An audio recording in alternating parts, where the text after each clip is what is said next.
ಹರಿ ಓಂ ಸಾಯಿರಾಮ್. ಶ್ರೀ ಸಾಯಿ ಸಚ್ಚರಿತ್ರೆ 2ನೇ ಅಧ್ಯಾಯ. ಈ ಕೃತಿಯ ಧ್ಯೇಯ ಅಸಮರ್ಥತೆ, ಬಿಸಿ ತರ್ಕ, ಭವಿಷ್ಯವಾದಿ ಬಿರುದು, ಗುರುವಿನ ಅವಶ್ಯಕತೆ. ಮೂಲ ಮರಾಠಿ ಕೃತಿಯಲ್ಲಿ ಹಿಂದಿನ ಅಧ್ಯಾಯದಲ್ಲಿ ಲೇಖಕರು ಈ ಕಾರ್ಯವನ್ನು ಕೈಗೊಂಡ ಬಗೆ ಮತ್ತು ಯಾರು ಈ ಕೃತಿಯನ್ನು ಓದಲು ಅರ್ಹರು ಎಂಬುದನ್ನು ತಿಳಿಸುವುದಾಗಿ ಹೇಳಿ, ಈಗ ಈ ಅಧ್ಯಾಯದಲ್ಲಿ ಅದನ್ನು ನಿರೂಪಿಸಿರುತ್ತಾರೆ. ಈ ಕೃತಿಯ ಧ್ಯೇಯ. ಈ ಹಿಂದಿನ ಅಧ್ಯಾಯದಲ್ಲಿಯೇ ನಾನು ಶ್ರೀ ಸಾಯಿಬಾಬಾ ಕಾಲರಾ ಅಂಟು ಜಾಡ್ಯವು ಹರಡುವುದನ್ನು ತಡೆಗಟ್ಟಿದ ಅದ್ಭುತ ಪವಾಡವನ್ನು ವಿವರಿಸಿದ್ದೇನೆ. ಇದಾದ ನಂತರ ಅನೇಕ ಅದ್ಭುತ ಪವಾಡಗಳನ್ನು ಹೇಳಿದೆ. ಅದರಿಂದ ಉಂಟಾದ ಸಂತೋಷದಿಂದ ಈ ಕೃತಿ ಹೊರ ಹೊಮ್ಮಿದೆ. ಈ ಅದ್ಭುತ ಪವಾಡಗಳ ವಿವರಣೆಯು ಭಕ್ತ ಕೋಟಿಗೆ ಹಿಡಿಸುತ್ತದೆ ಮತ್ತು ಅವುಗಳ ಶ್ರವಣದಿಂದ ಭಕ್ತರ ಪಾಪಗಳು ನಾಶವಾಗುತ್ತವೆ ಎಂದು ತಿಳಿದು ಅವರ ಉದಾತ್ತವಾದ ಜೀವನ ಚರಿತ್ರೆ ಮತ್ತು ಉಪದೇಶಗಳನ್ನು ಬರೆಯಲು ತೊಡಗಿದೆ.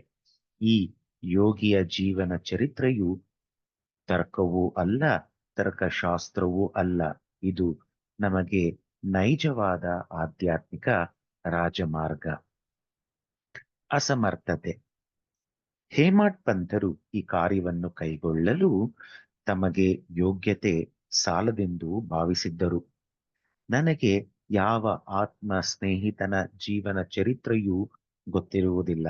ನನ್ನ ಜೀವನ ಚರಿತ್ರೆಯೇ ನನಗೆ ತಿಳಿಯದು.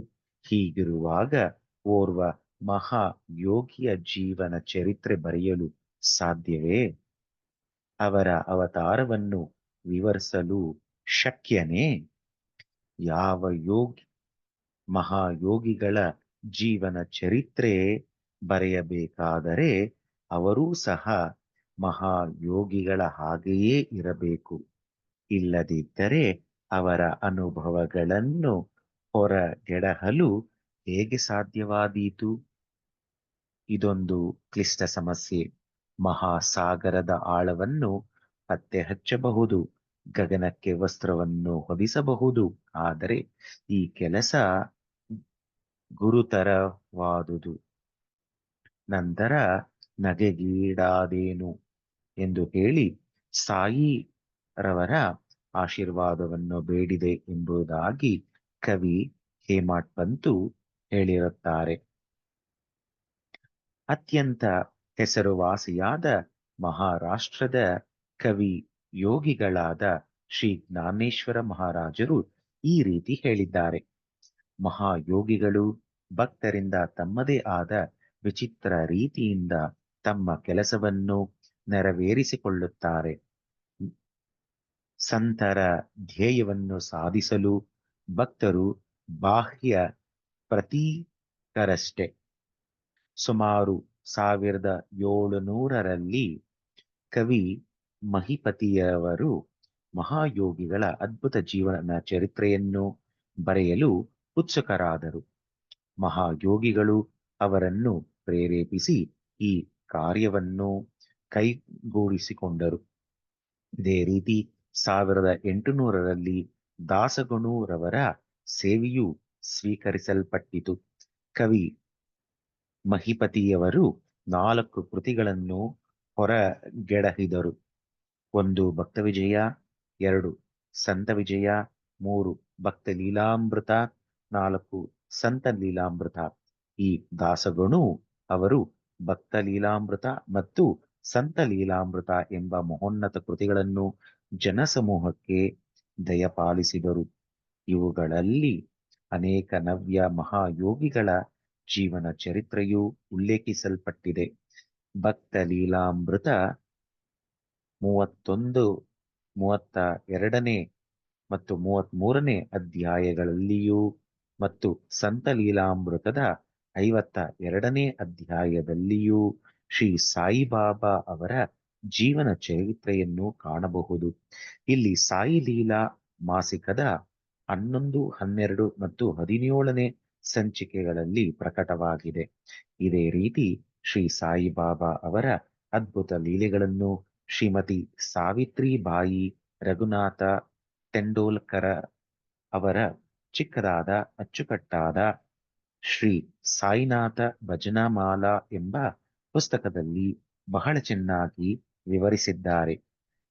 ದಕ್ಷಿಣ ದೀಕ್ಷಾ ಸಂಸ್ಥೆ ಶಿರಡಿಯ ಪ್ರಕಟಣೆಯಾದ ಶ್ರೀ ಸಾಯಿ ಪ್ರಭಾ ಎಂಬ ಪುಸ್ತಕದಲ್ಲಿ ಸಾಯಿ ಭಕ್ತರಾದ ಅಮಿದಾಸ ಭವಾನಿ ಮೆಹತಾ ಅವರು ಸಾಯಿಬಾಬಾ ಅವರ ಕೆಲವು ಕಥೆಗಳನ್ನು ಗುಜರಾತಿನಲ್ಲಿ ಬರೆದಿರುತ್ತಾರೆ.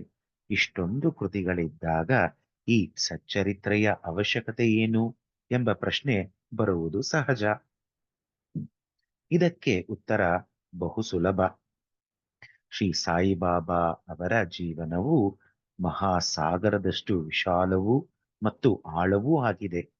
ಯಾರು ಬೇಕಾದರೂ ಮಹಾಸಾಗರದಲ್ಲಿ ಮುಳುಗಿ ಜ್ಞಾನ ಮತ್ತು ಭಕ್ತಿ ಎಂಬ ಅನರ್ಘ್ಯ ರತ್ನಗಳನ್ನು ತೆಗೆದು ಭಕ್ತ ಕೋಟಿಗೆ ಹಂಚಬಹುದು. ಇವರ ಕಥೆಗಳು, ಉಪದೇಶಗಳು ಮತ್ತು ನೀತಿ ಪಾಠಗಳು ಬಹಳ ಅದ್ಭುತವಾಗಿವೆ.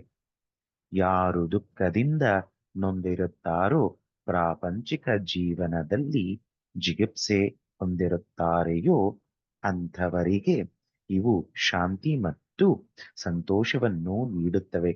ಪ್ರಾಪಂಚಿಕ ಮತ್ತು ಪಾರಮಾರ್ಥಿಕ ವಿಷಯಗಳಲ್ಲಿ ಅವರಿಗೆ ಜ್ಞಾನವನ್ನು, ಅರಿವನ್ನು ಉಂಟು ಮಾಡುತ್ತವೆ. ವೇದಗಳಂತೆ ಅಭಿರುಚಿ ಹಾಗೂ ಬೋಧಪ್ರದವಾದ ಶ್ರೀ ಸಾಯಿಬಾಬಾ ಅವರ ಉಪದೇಶಗಳನ್ನು ಯಾರು ಶ್ರದ್ಧೆಯಿಂದ ಕೇಳುತ್ತಾರೆಯೋ ಅವರ ಅಭಿಷ್ಟಗಳು ಸಿದ್ಧಿಸುವವು. ಈ ಕಥೆಗಳನ್ನು ಸಂಗ್ರಹಿಸಿ ಇಡುವುದೇ ನನ್ನ ಮುಖ್ಯೋಪಾಸನೆ. ಶ್ರೀ ಸಾಯಿಬಾಬಾ ಅವರ ದರ್ಶನವನ್ನು ಯಾರಿಗೆ ಪಡೆಯಲು ಆಗಲಿಲ್ಲವೋ ಅಂಥವರಿಗೆ ಈ ಕೃತಿ ಸಂತೋಷವನ್ನು ದೊರಕಿಸುತ್ತದೆ. ಆದ್ದರಿಂದ ಈ ಕಾರ್ಯದಲ್ಲಿ ನಾನು ಅನುವಾದೆ. ನಾನು ನನ್ನದು ಎಂಬ ಅಹಂಕಾರವನ್ನು ಅವರ ದಿವ್ಯ ಚರಣಾರವಿಂದಗಳಲ್ಲಿ ಅರ್ಪಿಸಿರುತ್ತೇನೆ. ಆದ್ದರಿಂದ ದಾರಿ ಈಗ ಸುಗಮವಾಗಿದೆ ಎಂದು ಭಾವಿಸಿದ್ದೇನೆ. ಅವರು ನನ್ನನ್ನು ಇಹ ಪರ ಇಹ ಪರಗಳೆರಡರಲ್ಲಿಯೂ ಸಂತೋಷವನ್ನು ದೊರಕಿಸಿ ಕೊಡುತ್ತಾರೆ ಎಂದೇ ನನ್ನ ಅಚಲ ನಂಬಿಕೆ. ನಾನೇ ಸ್ವತಃ ಬಾಬಾ ಅವರ ಅಪ್ಪಣೆ ಪಡೆಯಲಿಲ್ಲ. ಆದುದರಿಂದ ಅವರ ಆತ್ಮೀಯ ಸಖರಾದ ಮಾಧವರಾವ ದೇಶಪಾಂಡೆ ಅಂದರೆ ಶ್ಯಾಮ ಅವರನ್ನು ನನ್ನ ಪರವಾಗಿ ಮಾತನಾಡಲು ಬೇಡಿಕೊಂಡೆನು. ಅವರು ಈ ವಿಚಾರವನ್ನು ಬಾಬಾ ಅವರಿಗೆ, ಈ ಅಣ್ಣಾ ಸಾಹೇಬರು ನಿಮ್ಮ ಜೀವನ ಚರಿತ್ರೆ ಬರೆಯಲು ಉತ್ಸುಕರಾಗಿದ್ದಾರೆ. ನಾನು ಬಡ ಫಕೀರ, ನನ್ನ ಜೀವನ ಚರಿತ್ರೆಯ ಅವಶ್ಯಕತೆ ಇಲ್ಲ ಎಂದು ದಯವಿಟ್ಟು ಹೇಳಿಬಿಡಿ. ನೀವು ಒಪ್ಪಿದರೆ ಅವರು ಬರೆಯಲು ಅನುವಾಗುತ್ತಾರೆ. ತಮ್ಮ ಚರಣ ಸೇವಾ ಬಲವೇ ಈ ಕೆಲಸವನ್ನು ಪೂರ್ತಿ ಮಾಡಿಸಿಕೊಳ್ಳುತ್ತದೆ. ನಿಮ್ಮ ಒಪ್ಪಿಗೆ ಮತ್ತು ಆಶೀರ್ವಾದವಿಲ್ಲದೆ ಯಾವ ಕಾರ್ಯವೂ ಯಶಸ್ವಿಯಾಗಿ ಮುಗಿಯಲಾರದು ಎಂದು ತಿಳಿಸಿದರು. ಆಗ ಬಾಬಾ ಅವರ ಮನ ಕರಗಿ ನನ್ನ ಮಸ್ತಕದ ಮೇಲೆ ಅಭಯ ಹಸ್ತ ಇಟ್ಟು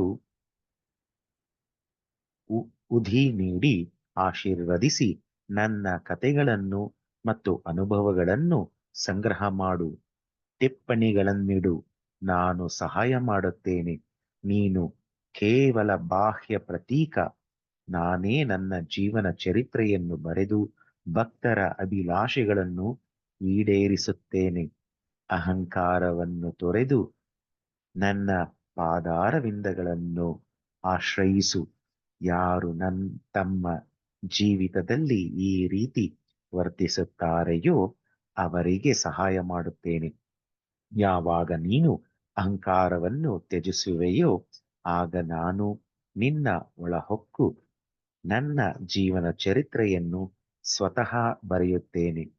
ನನ್ನ ಕತೆ ಮತ್ತು ಉಪದೇಶಗಳನ್ನು ಕೇಳುವುದರಿಂದ ಭಕ್ತರ ಹೃದಯದಲ್ಲಿ ನಂಬಿಕೆ ಉಂಟಾಗುತ್ತದೆ. ಆಗ ಅವರು ಸ್ವಾನುಭವ ಮತ್ತು ಪರಮ ಸುಖವನ್ನು ಹೊಂದುತ್ತಾರೆ. ಆದರೆ ತಮ್ಮದೇ ಆದ ರೀತಿಯನ್ನು ಪ್ರತಿಪಾದಿಸಬಾರದು. ಬೇರೆಯವರ ಸಲಹೆ ತಿರಸ್ಕರಿಸಬಾರದು.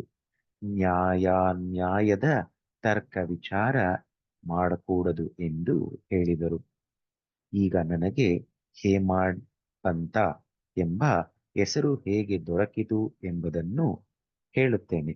ನಾನು ಕಾಕಾ ಸಾಹೇಬ ದೀಕ್ಷಿತ ಮತ್ತು ನಾನಾ ಸಾಹೇಬ ಚಾಂದೋರ್ಕರ ಬಹಳ ಆತ್ಮೀಯ ಸ್ನೇಹಿತರು. ಇವರು ನನ್ನನ್ನು ಶಿರಡಿಗೆ ಹೋಗಿ ಬಾ ಬಾಬಾ ಅವರ ದರ್ಶನ ಪಡೆದು ಬರುವಂತೆ ಒತ್ತಾಯಪಡಿಸಿದರು. ನಾನು ಮಾತು ಕೊಟ್ಟೆನು.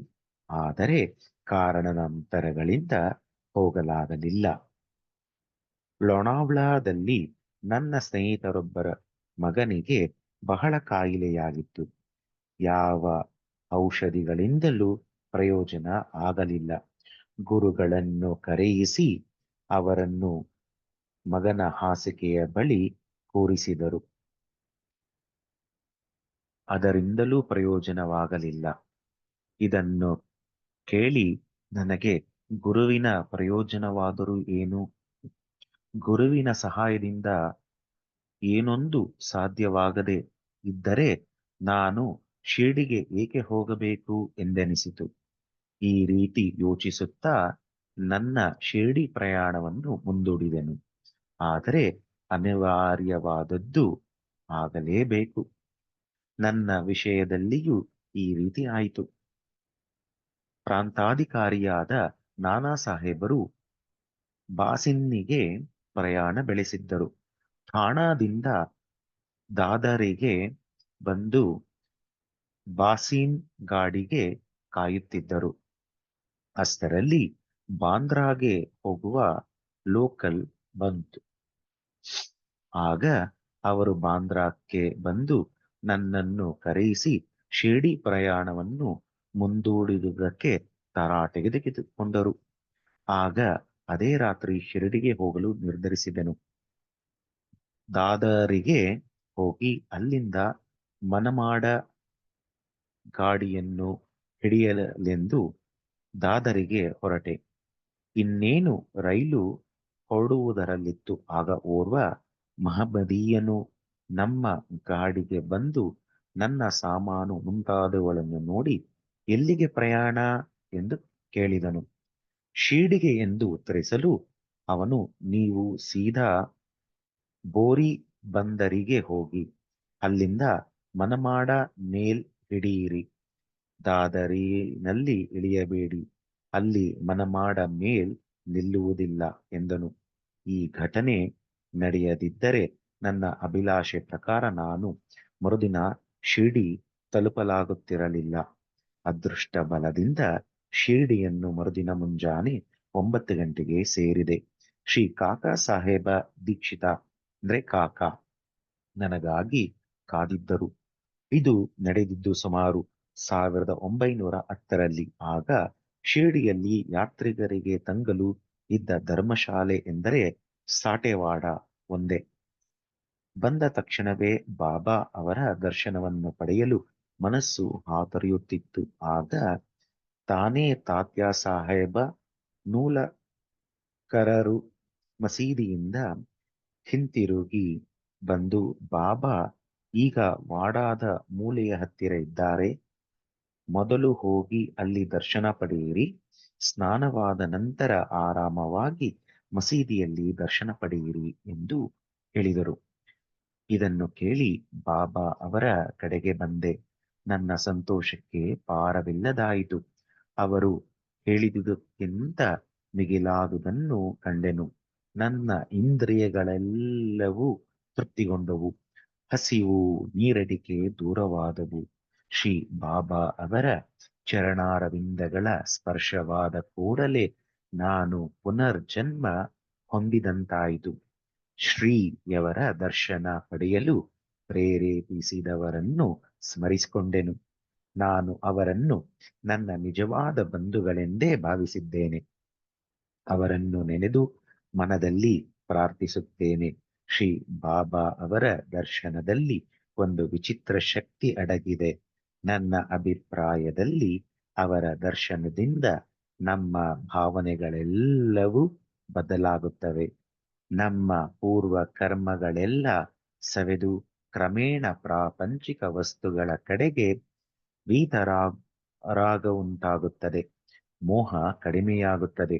ನಮ್ಮ ಪೂರ್ವಜನ್ಮದ ಪುಣ್ಯಗಳ ಫಲದಿಂದ ಮಾತ್ರವೇ ನಮಗೆ ಅವರ ದರ್ಶನ ಸಾಧ್ಯ.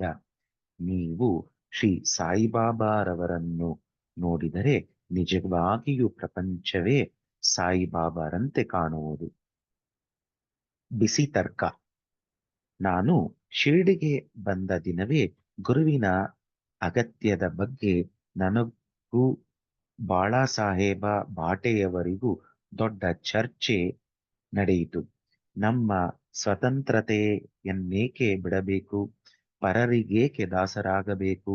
ಗುರುವಿನ ಅಗತ್ಯವೇನು? ನಮ್ಮ ಕರ್ತವ್ಯವನ್ನು ನಾವು ಮಾಡಬೇಕು.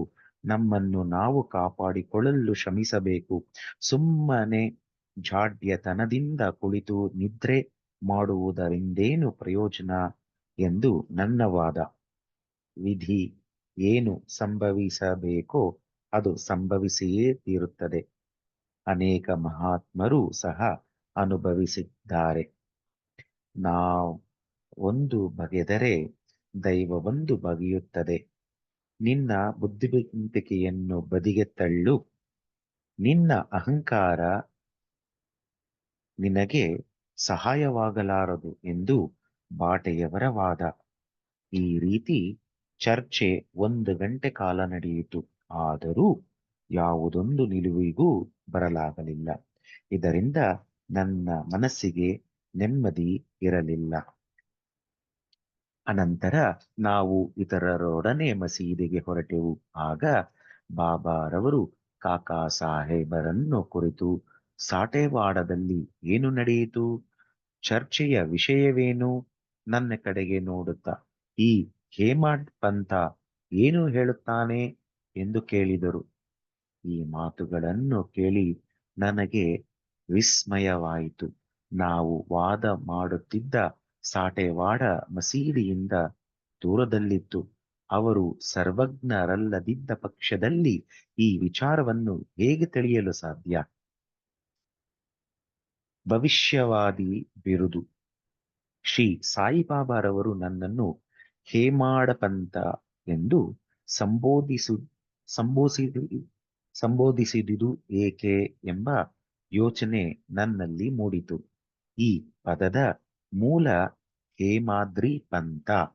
ಹೇಮಾದ್ರಿ ಪಂಥರವರು ಯಾದವ ಕುಲದ ದೇವಗಿರಿ ಮಹಾರಾಜರಾದ ಮಹಾದೇವ ಮತ್ತು ರಾಮ ರಾಮದೇವ ಜನರಿಗೆ ಮಂತ್ರಿಯಾಗಿದ್ದರು.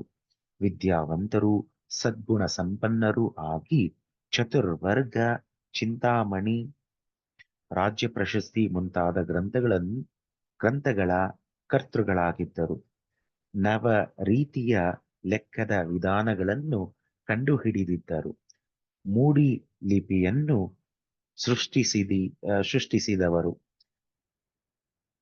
ನಾನೇನಾದರೂ ಇದಕ್ಕೆಲ್ಲ ತದ್ವಿರುದ್ಧ, ಸಾಮಾನ್ಯ ಮಾನವ.